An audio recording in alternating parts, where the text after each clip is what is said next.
Salam alaikum messis, coucou tout le monde. Aujourd'hui, on va parler de la lazy girl era. Vous savez, cette période où la motivation nous échappe, où la flemme est plus forte que tout. C'est le moment où on préfère regarder une série plutôt que de se lever pour avancer dans nos projets. Et soyons honnêtes, on en a tous besoin de temps en temps. Mais voilà, la rentrée approche et avec elle, le besoin de se remettre en action. Alors dans cette vidéo, je vous donne mes tips pour sortir de sa lazy girl era, ainsi que ma propre routine dans ces moments. Une des clés pour sortir de cette lazy girl era, c'est de se créer une routine. Mais pas n'importe quelle routine. Une routine qui nous aide à surmonter ces phases de manque de motivation, ces moments où la procrastination nous paralyse. J'appelle ce type de routine la routine SOS, parce qu'on l'utilise quand on se sent faiblir ou quand on procrastine déjà. Se créer une routine SOS n'est pas difficile, mais avant de la créer, tu dois connaître la source de ta procrastination. Et pour cela, tu dois te poser des bonnes questions. À quel moment procrastines-tu? Quelle est la similitude entre ces différents moments? Dans quel état émotionnel étais-tu? Comment tu as réussi à sortir de la flemme? Et voici ce que ça donne pour moi, la routine SOS.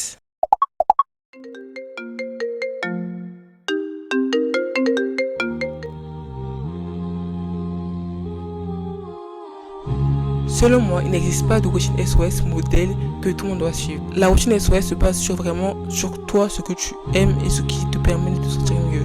Personnellement, je commence toujours ma routine SOS en regardant une vidéo YouTube motivante type Dev Perso.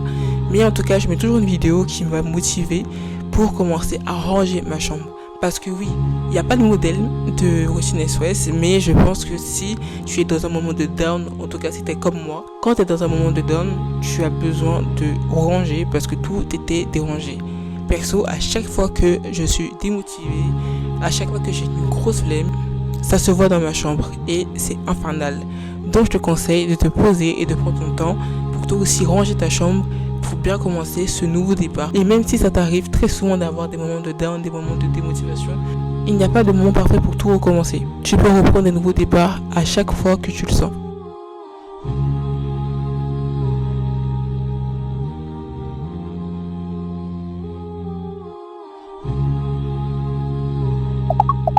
Ensuite, une activité que j'aime bien faire quand je suis dans un moment de down, c'est de prendre soin de moi physiquement. Donc là, je peux faire des masques, je vais exfolier mon corps, exfolier ma peau. Ce jour-là, j'avais eu envie de tout simplement faire ma Everything Shower routine. Et comme j'étais chez moi, j'ai pu mettre une odeur parfumée. Ensuite, on passe au petit déjeuner. Bon, là, je vous avoue, il était grave midi. La vidéo, j'ai grave pris du temps pour la tourner. On va dire que c'était le déjeuner, mais comme j'en avais besoin, j'ai pris un cappuccino et un sandwich à côté. Généralement, moi, je mange pas le matin.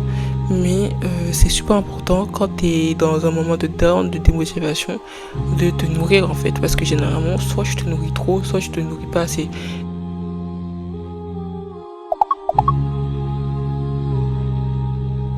Ensuite, une de mes astuces préférées, c'est d'écrire dans ton journal de gratitude. Perso, j'utilise mon journal de gratitude Everyday with Allah, un journal de gratitude très bientôt disponible sur mon site. Mais du coup, avec ce journal-là, ce qui est cool, c'est que je peux définir des tâches pour me rapprocher d'Allah, des tâches prioritaires, toujours 3 tâches prioritaires pour ne pas se sentir acculé, sachant que tu viens de sortir d'une période de démotivation. Et aussi, j'aime bien me définir des tâches qui vont me permettre de prendre soin de moi. Parce que c'est bien de travailler, c'est bien d'atteindre ses objectifs, mais c'est bien aussi de s'occuper de soi. Et pour terminer le matin, je m'écris des affirmations positives. D'ailleurs, c'est un journal qui est composé de plusieurs pages, plusieurs parties. Il y a une partie où tu peux écrire tes routines de Fajr, de Isha. Il y a des challenges, il y a des questions introspectives auxquelles tu dois répondre. Et aussi tous les jours que tu dois écrire, tu dois remplir une page le matin et une page le soir pour te motiver et préparer la journée du lendemain.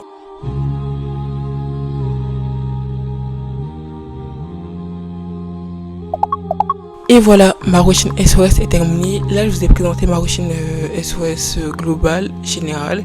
Mais souvent, je vais avoir une routine SOS où j'aurai besoin d'aller jouer aux Sims, j'aurai besoin d'aller peindre pour vraiment me couper de tout.